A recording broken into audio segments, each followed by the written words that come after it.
लागी चरण गुरुधाय श्याम तज सेत ग्राम ठहराय देख निज नाली बंक समाय त्रिकुटी चढ़ कर पहुँचे आय देख निज नाली बंक समाय त्रिकुटी चढ़ कर पहुँचे आय ये बीच पंकज अजब खिलाय श्वेत पद ध्वजा अगम पहराय ये बीच पंकज अजब खिलाय श्वेत पद ध्वजा अगम पहराय हंस जहाँ बाजे रहे बजाय गुरु असलीला गई दिखाय हंस जहाँ बाजे रहे बजाय गुरु असलीला गई लिखाय रागनी नई नई नीत सुनाय वेद सब अक्षर दीन बताय रागनी नई नई नीत सुनाय वेद सब अक्षर दीन बताय घटनी अक्षर पाया जाय गुफा में धुन एक सुनी बनाय घटनी अक्षर पाया जाय गुफा में धुन एक सुनी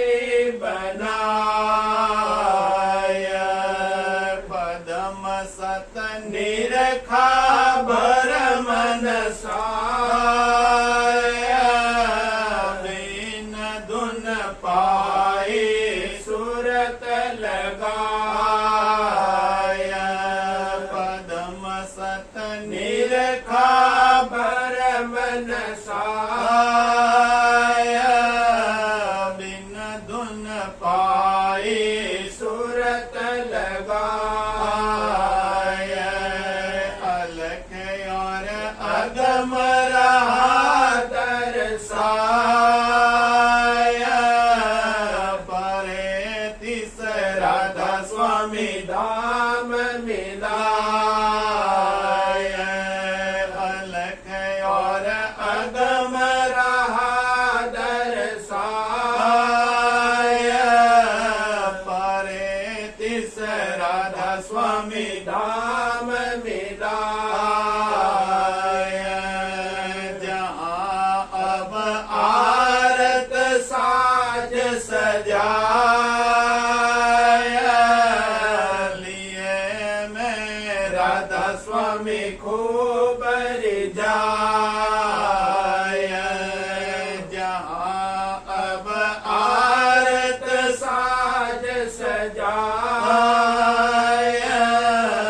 लिए मैं राधा स्वामी खूब रिझाय कहूँ क्या महिमा बरनिन जाय सूरत मेरी छिन छिन रही मुस्काय। कहूँ क्या महिमा बरनी न जाय, सूरत मेरी छिन छिन रही मुस्काय। राधा स्वामी लीला कहूँ छिपाय, लिया मोहे अपने अंग लगाय। राधा स्वामी लीला कहूँ छिपाय, लिया मोहे अपने अंग लगाय। आरती पूरी कीनी आय, कहूँ क्या अस्तुत राधा स्वामी गाय। आरती पूरी कीनी आय, कहूँ क्या अस्तुत राधा स्वामी गाय। परम पद पाया काल बजाय,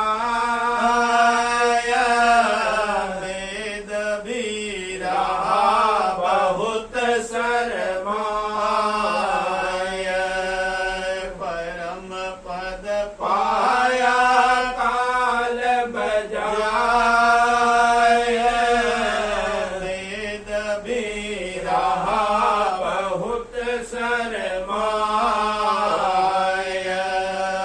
वेद यह मिलान अब तक काय, दया कर राधा स्वामी दिया जनाय। वेद यह मिलान अब तक काय, दया कर राधा स्वामी दिया जनाय। करूं अब आरत उनकी गाय, सूरत मेरी राधा स्वामी दीन जगाय। करूं अब आरत उनकी गाय, सूरत मेरी राधा स्वामी दीन जगाय। जोग और ज्ञान रहे मुरझाय, संत कोई बिरले दिया सुधाय। जोग और ज्ञान रहे मुरझाय, संत कोई बिरले दिया सुझाय। राधा स्वामी अचरज खेल दिखाय, चरण में राधा स्वामी गई समाय। राधा स्वामी अचरज खेल दिखाय, चरण में राधा स्वामी गई समाय। सूरत आज लगे चरण गुरुधाय, श्याम तज सेत ग्राम ठहराय। सूरत आज लगे चरण गुरुधाय, श्याम तज सेत ग्राम ठहराय।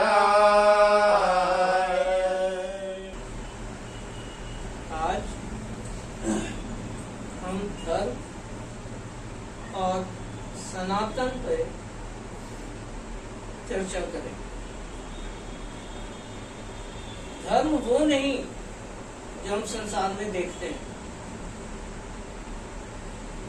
हिंदू, मुस्लिम, ईसाई, बहाई, उस धर्म की, सांसारिक धर्म की बात नहीं कर।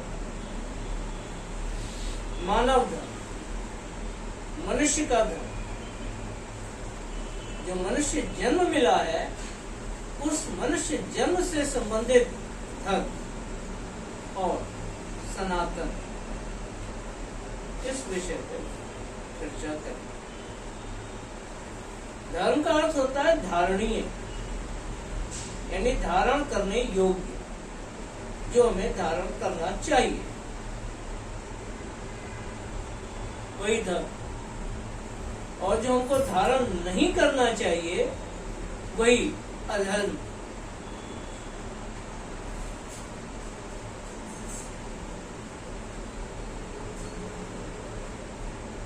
तो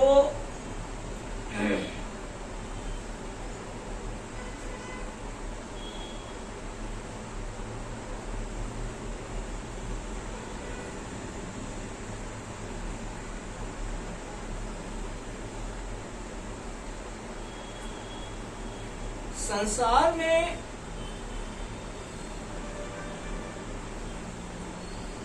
धर्म का यही अर्थ है, धारणीय। मतलब यह है कि जो धारण करने योग्य है, उचित और जीव के हित में आवश्यक है, वही धर्म। यूं तो सारा जगत ही नाशमान है, तो जो सारा जगत ही नाशमान है तो धर्म की आवश्यकता क्या? सब कुछ तो नाशमान है। और फिर धर्म का महत्व ही क्या रह जाता है? अच्छा या बुरा सब एक दिन नाश हो जाए, अंततः तो सब नाश ही हो, भला या बुरा। दरअसल जगत की यही नाशमानता दुखों का कारण है।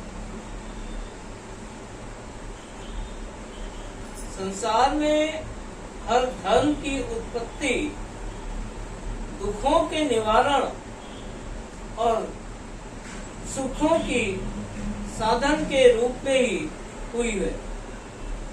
यानी धर्म, जिस धर्म को हम अपनाते हैं वो सुख की कामना से अपनाते हैं। तो सुख की कामना क्यों बनी रहती है? क्योंकि जगत नाशमान है और यही नाशमान का इस जगत का दुख है। हम दुख में ही जीते हैं, दुख में ही पैदा होते हैं, इसलिए हमेशा सुख की चाहना में भटकते हैं। नानक दुखिया सब संसार, कोई सुखी नहीं है इस संसार।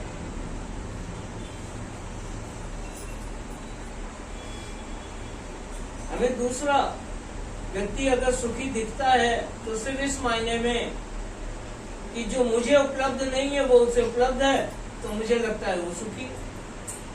और ये भी तो हो सकता है कि जो मुझे उपलब्ध है वो उसे उपलब्ध ना, वो उसका दुख।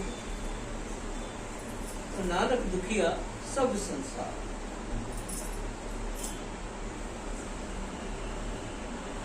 दुख से सुख की दिशा में बढ़ना ही इस जगत का धर्म।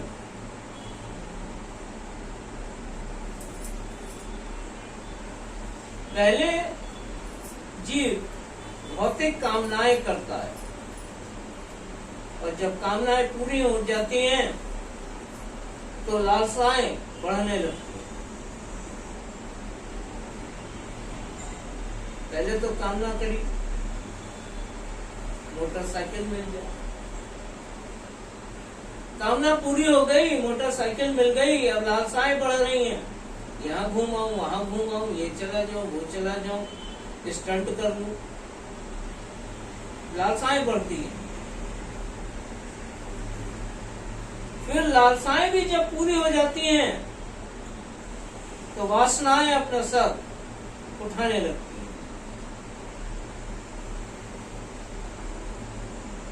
फिर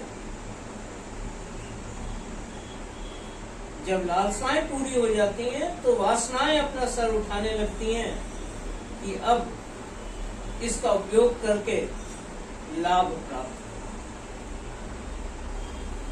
पहले कामना थी, वो पूरी हो गई, फिर लालसाएं थी, वो भी पूरी हो गई, अब वासनाएं उठ गई।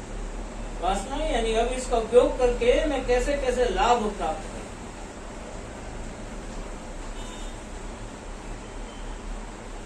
और यही मिलकर कामनाएं, लालसाएं और वासनाएं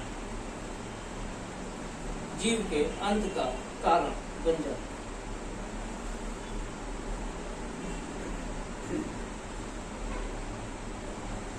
इसमें कोई बात समझ ना समझ में आई, स्पष्ट है। कामनाएं, लालसाएं और वासनाएं मिलकर अंत का कारण बन जाती। आवश्यकता से अधिक हो ही अंत और ह्रास का कारण। आवश्यकता के अनुसार उपयोग उन्नति का कारण। कर्मों के अनुसार ही जीव की जून का निर्धारण होता है और एक नए रूप में जीव का जन्म होता है। कर्मानुसार जून प्राप्त होता है, एक नए रूप में जीव का जन्म होता है। यही विधि का विधान है।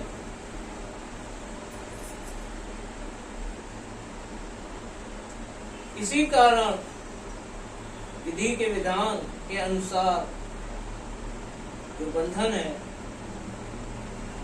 उसी के कारण ये सभी बातें धर्म क्षेत्र या धर्म के दायरे में आ जाती है। भौतिक जगत के धर्म, विधि का विधान ही वो दायरा है जिसमें भौतिक जगत का धर्म फलता और फूलता है और पैदा होता है। अपने जन्म के साथ ही हर बात और असबाब यानी जो कुछ भी है, साधन, सुविधा, वस्तु, हर बात और असबाब अपने अंत की दिशा में बढ़ने लगता। अपने जन्म के साथ ही हर बात।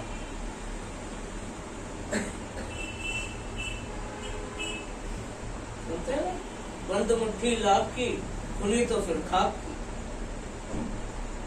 खुल गई तो खाक, पैदा हो गया तो अंत की तरफ, और जब तक नहीं खुली तब तक लाख।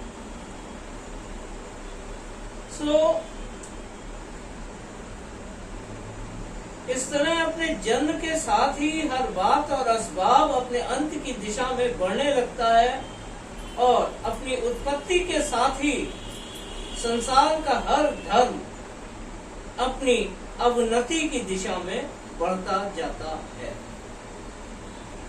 उत्पत्ति के साथ ही अवनति की दिशा में बढ़ता जाता है।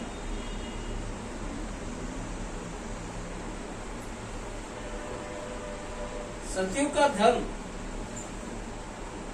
त्रेता आते आते बदल गया। त्रेता का धर्म द्वापर में नहीं चला और द्वापर के धार्मिक कार्य इस कलयुग में परित्यक्य हैं और पाप समझे जाते हैं। तो अपनी उत्पत्ति के साथ ही धर्म अवनति की दिशा में बढ़ता जाता है। अपनी पूर्ण और उन्नत अवस्था में तो वह प्रकट होता है। अगर उन्नति की तरफ बढ़ रहा है जन्म से, तो उसकी पूर्ण और उन्नत अवस्था क्या है?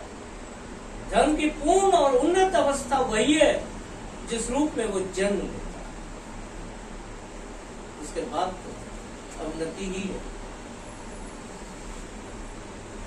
जैसे एक बच्चा अपने जन्म के साथ ही अपनी हर सांस के साथ अपनी मृत्यु की दिशा में ही बढ़ने लगता है।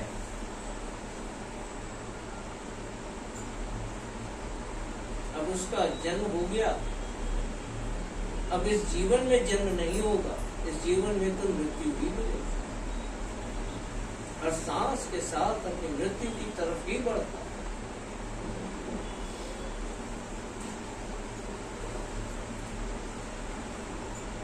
तो कहा है, वैध मरे रोगी मरे, मरण हार संसारा। वैद भी मरता है, रोगी भी मरता है, ये संसार ही मरणहार है। सांसों सांस जो ही मरे, हर सांस के साथ जो मर रहा है, सोई अमर टंकार। वही अमर जो हर सांस के साथ मरता है। तो हर सांस के संग कैसे मरा है?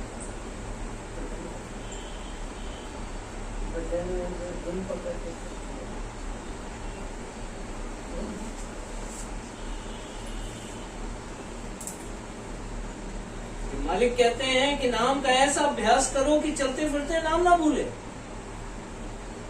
बाबूजी महाराज कहते हैं हर सांस के साथ सुमिरन। यही एक सत्संगी हर पल मरता है, रोज मरता। तो जो सांसों सांस जो ही मरे, सोई अमर टंकारा।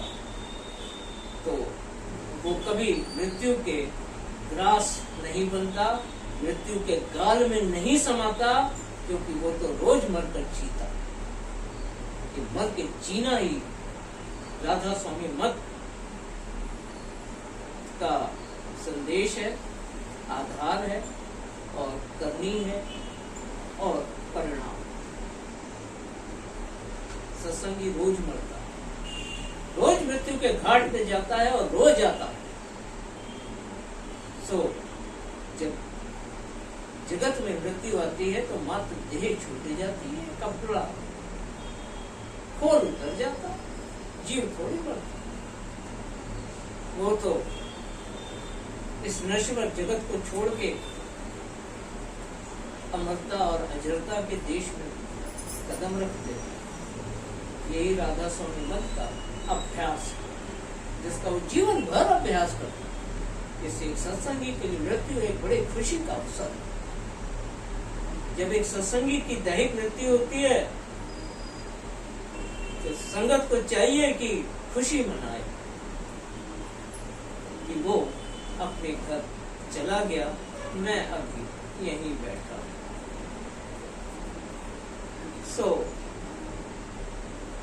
संत कहते हैं कि हर सांस के साथ सुमिरन करो और ऐसा अभ्यास करो कि चलते फिरते नाम ना भूले। पर यह विधि तो कोई साध ही बता सकता और वक्त का सद्गुरु ही एक अभ्यासी को अभ्यस्त बना सकता, यानी घर पहुंचा सकता। जो अभ्यास कर रहा है वो अभी मार्ग में है और जो पहुंच गया सो अभ्यस्त। तो वक्त का सद्गुरु ही एक अभ्यासी को अभ्यस्त बना सकता है, जिसका अभ्यास पूरा हो गया। तो कौन मरता है जगत में? तो जगत में कौन मरता है? वही जो जगत का, वही इस जगत में मरता है। और कौन मरेगा? जो जगत का है वही तो जगत में मरेगा। वासनाएं स्थूल देह के साथ छूट जाती, लालसाएं सूक्ष्म देह यानी मन के साथ ब्रह्मांडीय मन में विलीन हो जाती। पर कामनाओं का गढ़ हमारी आत्मा है। कामनाओं की जो जड़ है वो हमारी आत्मा में है। सब कुछ मिटकर भी मोक्ष की कामना बनी ही रहती है।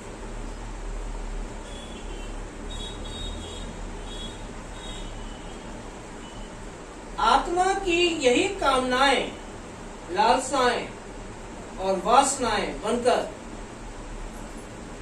आत्मा की यही कामना, लालसा और वासना बनकर जीव को फिर से जन्म मरण और 4 खान 84 के जगत जाल में फंसा दे। आत्मा की कामना,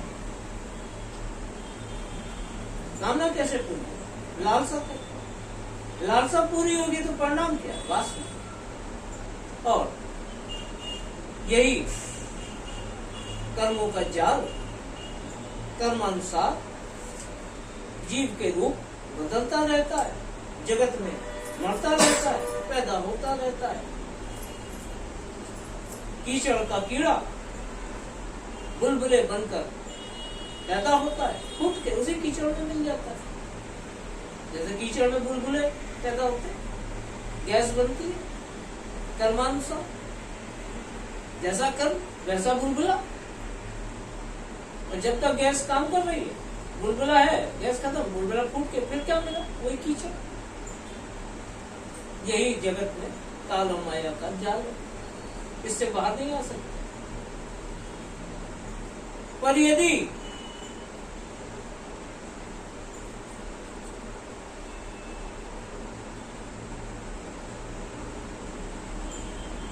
कारण कामनाओं को, क्योंकि सबका कारण तो आत्मा की कामना है ना, और आत्मा ही कारण देह कहलाती है, कारण वही है। आगे की सारी रचना का आत्मा परमात्मा से ही जगत बना है। तो जो कारण कामनाओं को जगत लालसाओं में बदलने से पहले ही उसकी दिशा को अंतर की दिशा में मोड़ दिया जाए, कारण कामना को लालसा बनने से पहले ही अंतर में मोड़ दिया जाए, अंतर की दिशा जो बाहर जा रही है उसको बैक कर दिया जाए, पलट दिया। यही बाबूजी महाराज उलटना पलटना और सुलटना बताते।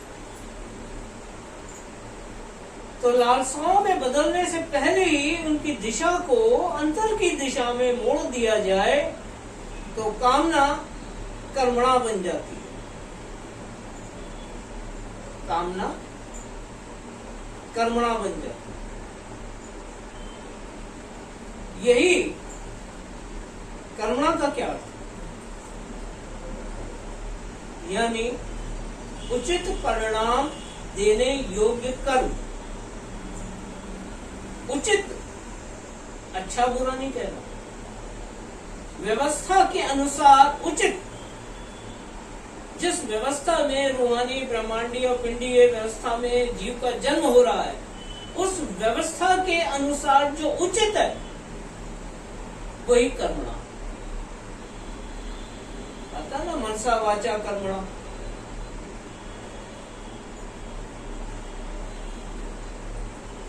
तो इस तरह ये कामना कर्मणा बन जाती है, यही परमार्थी करनी, यही परमार्थी करनी। क्योंकि कर्मणा के बिना किसी से परमार्थ और परमार्थी करनी बनी ही नहीं सकती, जब तक कि अंतर में दिशा न हो, वरना तो जगत में ही भागेगा, अंतर में नहीं। पर इसमें सबसे बड़ी बाधा जीव का अपना मन है। मन जगत में काल यानी जगत के ईश्वर या जगदीश्वर का ही प्रतिनिधि है। हमारा मन जगत में, पिंड में, काल यानी ईश्वर और जगदीश्वर, इन्हीं का प्रतिनिधित्व करता है। ईश्वर जगदीश्वर का भेद कल स्पष्ट कर दिया है। सो इन्हीं का प्रतिनिधित्व करता है इस देह में बैठकर और हमसे कर्म करवाता है नाकिस। यह मन ही है जो कामनाओं को अपनी ओर आकर्षित करता है और लालसाओं में बदलकर जीव का निर्माण करता है। जीव का निर्माण करता है ये मन, कामनाओं को अपनी ओर आकर्षित करके और लालसाओं में बदलकर जीव का निर्माण करता है। तो जीव क्या है? लालसाएं और कामनाएं, यही जीव है। अगर लालसा और कामना नहीं है तो जीव का उद्धार हो गया।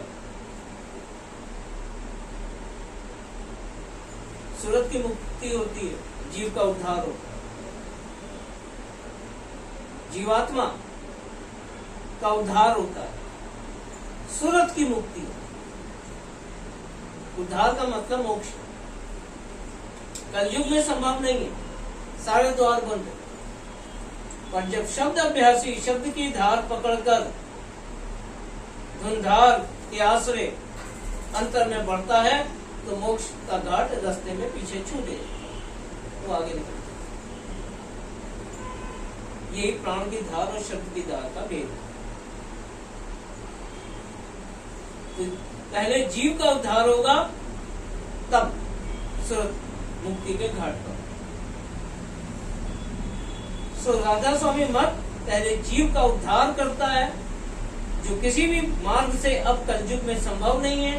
अन्य मात्र राधा स्वामी मत ही वो मार्ग है जो जीव का पहले उद्धार करता है। सूरत की मुक्ति का मार्ग उसके बाद शुरू होता है, उसके बाद शुरू होगा। जब 10वें द्वार पे जीव का उद्धार हो जाएगा तब सूरत अंग निर्मल होगा और मुक्ति के मार्ग में बढ़ेगा। सो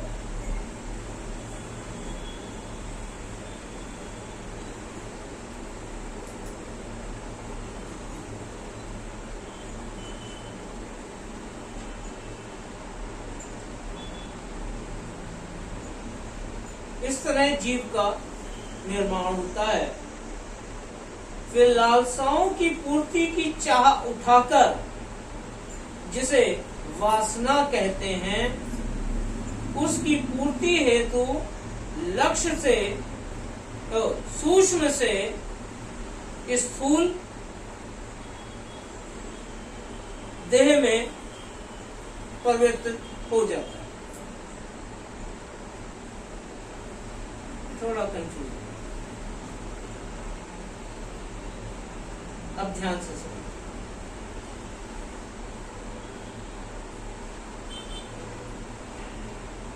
तो परमार्थ की सबसे बड़ी बाधा यह है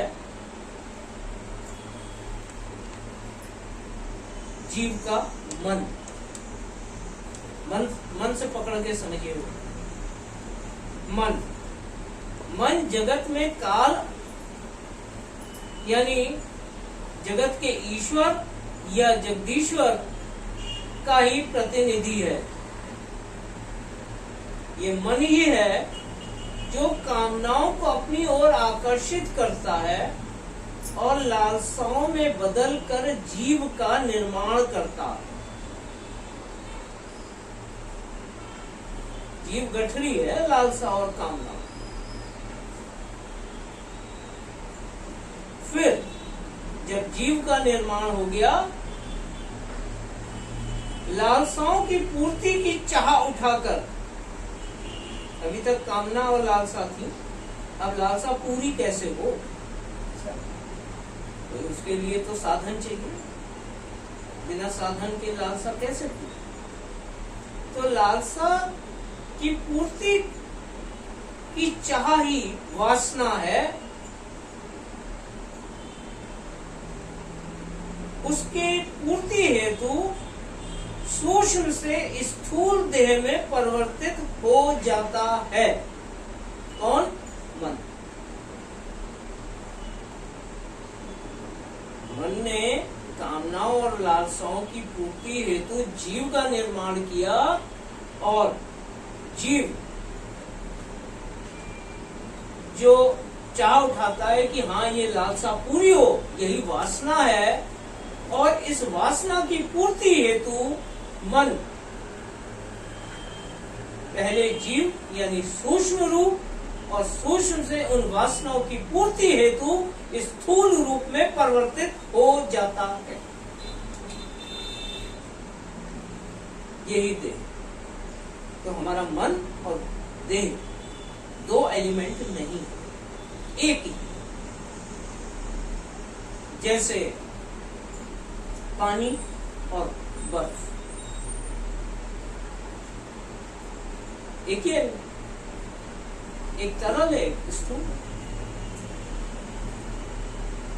सूक्ष्म या कारण रूप आत्मा को समझ लीजिए, जिसका प्रतिनिधित्व प्रारब्ध कर।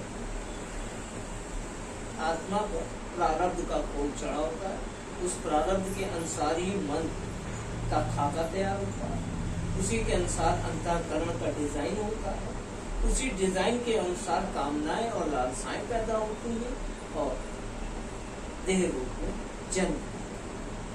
वो परत गई, वो तो परत गई। हाँ, मूल वही, बल्कि मूल तो आत्मा है, लेकिन आत्मा आवश्यक नहीं है कि जन्म ले।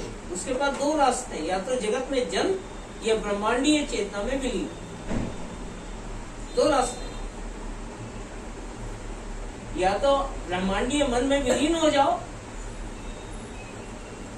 या फिर जगत में जन्म लेकर योग्यता बढ़ाओ।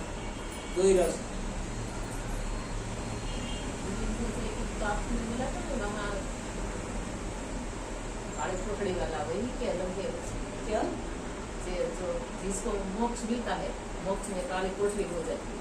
हाँ, नर्क है, घोर नर्क है मोक्ष। तो विलीन ने वो दोनों एक ही है क्या लगे? एक ही चीज। या तो मोक्ष में चले जाओ, और जो द्वार अब कलयुग में बंद है, कलयुग में बंद है, मोक्ष नहीं होगा। तो अब क्या बचा? दो रास्ते, या तो जगत में कर्म बनाओ और 4 खान 84 में घूमते रहो, या इस 4 खान 84 से मुक्त हो जाओ। दो ही रास्ते हैं जीव के पास, या तो कर्म कमा के नए नए रूप बदलता रहे, या फिर शब्द में लीन होकर मुक्त हो जाए। तो पहले तो जीव का उद्धार होगा, फिर आप सूरत मुक्त होगी। तो अगर सूरत की मुक्ति के मार्ग में चलेगा तो पहले तो जीव का उद्धार होगा, फिर मुक्ति की रास्ता खुलेगा। तो लक्ष्य, चूंकि मोक्ष संभव ही नहीं है, तो मुक्ति के रास्ते पर आओ, मोक्ष अपने आप हो जाए। क्योंकि मोक्ष का मार्ग बंद है, शब्द मार्ग। शब्द मार्ग से मोक्ष प्राप्त हो सकता है, मोक्ष की कामना से किसी को इस कलयुग में मोक्ष प्राप्त नहीं हो सकता।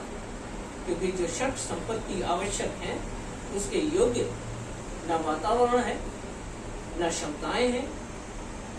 देह में इतना विकृत और प्रदूषित हो चुका है कि अब वो क्षमता ही नहीं बची कि हम षट संपत्ति कमा सकें। और जब तक षट संपत्ति नहीं कमाई, तब तक हम प्राणायाम के भी योग्य नहीं ठहरेंगे, और प्राणायाम ही वो मार्ग है जो मोक्ष की तरफ ले जाए। तो द्वार बंद है। बाकी ये कथावाचक पंडाल में बैठ के कुछ भी कहें कि आइए 2 घंटे में कुंडली जगाइए और मोक्ष का मार्ग, ये सब उनका धंधा पानी है। क्योंकि जीव अनजान है, उसको पता नहीं, उसको पट्टी पढ़ाओ और बाबा जी की जय।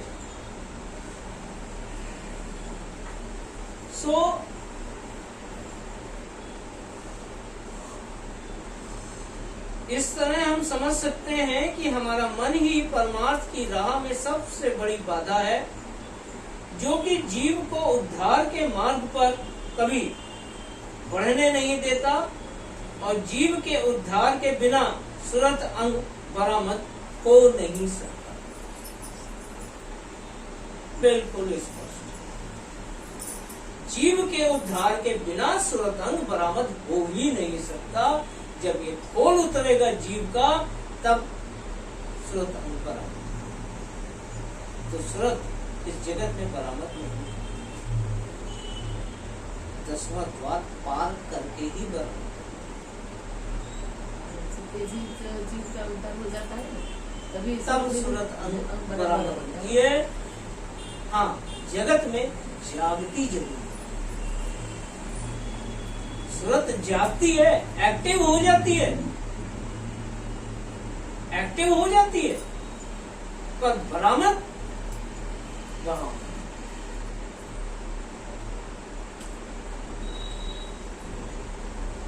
सो जीव के उद्धार के बिना सुरत अंग बरामद हो नहीं सकता।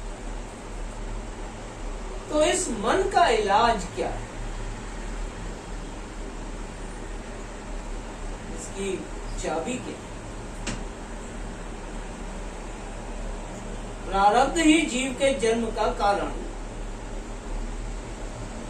और इसी में निवारण भी छुपा है। निवारण और कहीं नहीं होता, कारण में होता। कारण में ही निवारण होता है। हर समस्या का समाधान उसकी जड़ में होता है। हम समस्या की जड़ को नहीं पकड़ते और समस्या से जूझते रहते हैं, समाधान नहीं मिलता।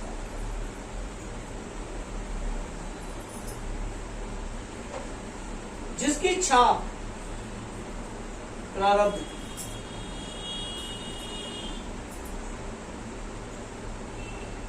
प्रारब्ध ही जीव के जन्म का कारण है और इसी में जन्म का निवारण भी छुपा है। तो जन्म का निवारण क्या है? कि जन्म खत्म हो जाए, बार-बार हो जाए, पैदा ही ना होना, तो ये निवारण है। जन्म का निवारण हो गया, अब जन्म नहीं लेना पड़ेगा। सो प्रारब्ध ही जीव के जन्म का कारण है और इसी में निवारण भी छुपा है। जिसकी छाप जीव की उंगलियों, हाथ की रेखाओं और आंख की पुतलियों में, काले डेले में साफ नजर आती है। बिल्कुल स्पष्ट प्रारब्ध। उंगलियों के निशान में, हाथ की रेखाओं में, आंख की पुतलियों में बिल्कुल साफ, जैसे कोई बिल्डिंग का नक्शा हो साफ, ऐसे नजर।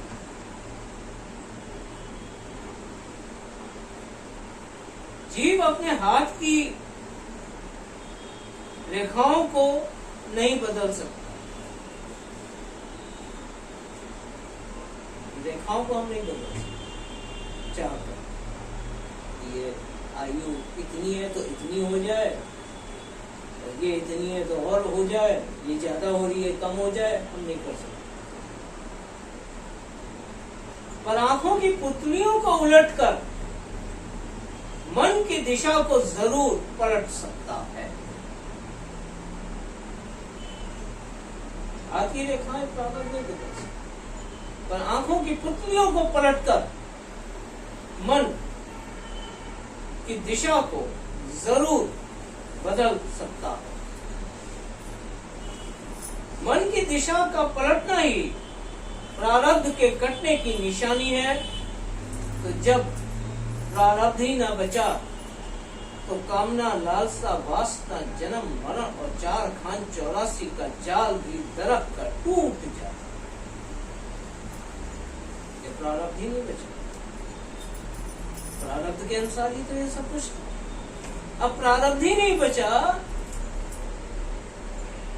तो कामना, लालसा, वासना, जन्म, मरण और ये 4 खान 84 का जो जाल है वो भी दरक कर टूट जाता है। तब जीव अपने मूल स्वरूप अजर, अमर, अविनाशी, अनंत और मुक्त सूरत में परिवर्तित हो जाता है। जैसे मन देह रूप में परिवर्तित हो गया, तो इस जाल को तोड़कर जब मन की दिशा पलटती है तो ये सब टूट टूट के छूटते जाते हैं और जीव अपने मूल स्वरूप अजर, अमर, अविनाशी, अनंत और मुक्त सूरत में परिवर्तित हो जाता है। यही एक सूरत की परिभाषा है। पर संतों का धर्म सूरत को यही नहीं छोड़ते। सब खत्म हो गया, प्रारब्ध खत्म हो गया, जन्म मरण से मुक्त हो गए, यहाँ राधा स्वामी मत पूरा नहीं है। संतों का मत सूरत को यही नहीं छोड़ देता, बल्कि निज घर वापसी की राह पर लाकर निज घर और ध्रुव धाम तक पहुंचाता, जहां से सूरत का जन्म, जहां से सूरत का जन्म हुआ है, वही ध्रुव धाम सूरत का निज घर, वहां उस राह पर लाकर ले आता, पहुंचाता है सूरत, उस मार्ग पे एडजस्ट करता, भटकती नहीं है सूरत। तो संतों का मत सूरत को भटकने के लिए नहीं छोड़ता, बल्कि उस राह पर लाता है जो निज घर और ध्रुव धाम है,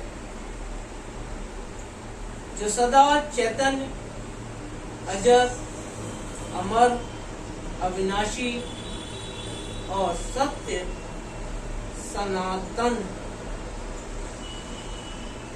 और कुछ सनातन, सब नाश। तो जो सदा चैतन्य, अजर, अमर, अविनाशी, जिसका कभी नाश नहीं होगा, वही सत्य सनातन, कुछ भी सनातन नहीं है। और यही सनातन धर्म, धारण, जिसे हर मनुष्य जन्म और जून प्राप्त करके जीव को अपनाना उचित है, यानी व्यवस्था के अनुसार।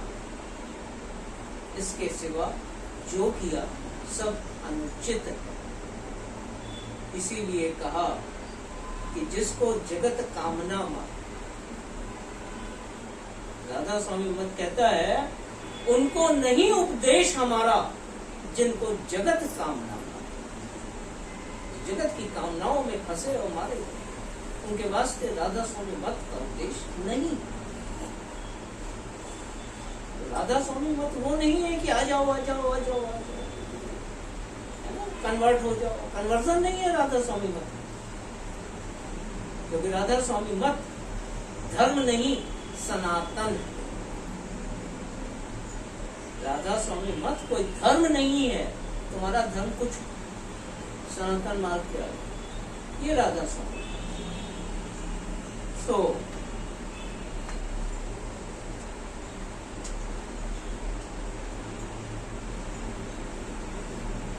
सदगुरु स्वामी ही एक सहारा है जो हमें हमसे परिचित करवा के हमें हमारे घर की राह सुझाता है और बढ़ाता है। राधा हरे करो विनती राधा स्वामी आगे, दया करो दाता मेरे, चित्त चरण न लागे, जन्म जन्म रही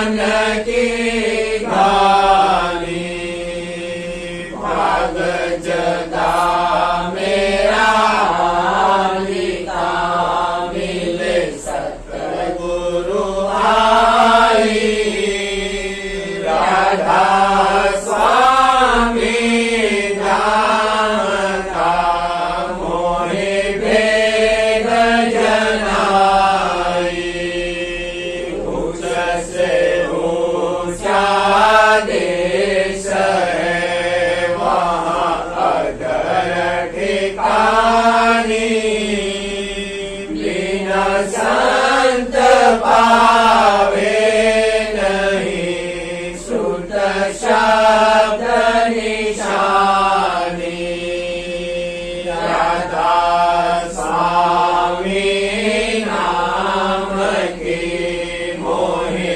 महिमा सुनाई विरह अनुराग जगाय के घर पहुँचो भाई साध संग कर सार रस मैंने पिया गाई प्रेम लगा गुरु चरण में मन शांत न आई तड़प उठे बेकल रहूं कस पिया घर जाई दर्शन रस हित हित लहूं गहे मन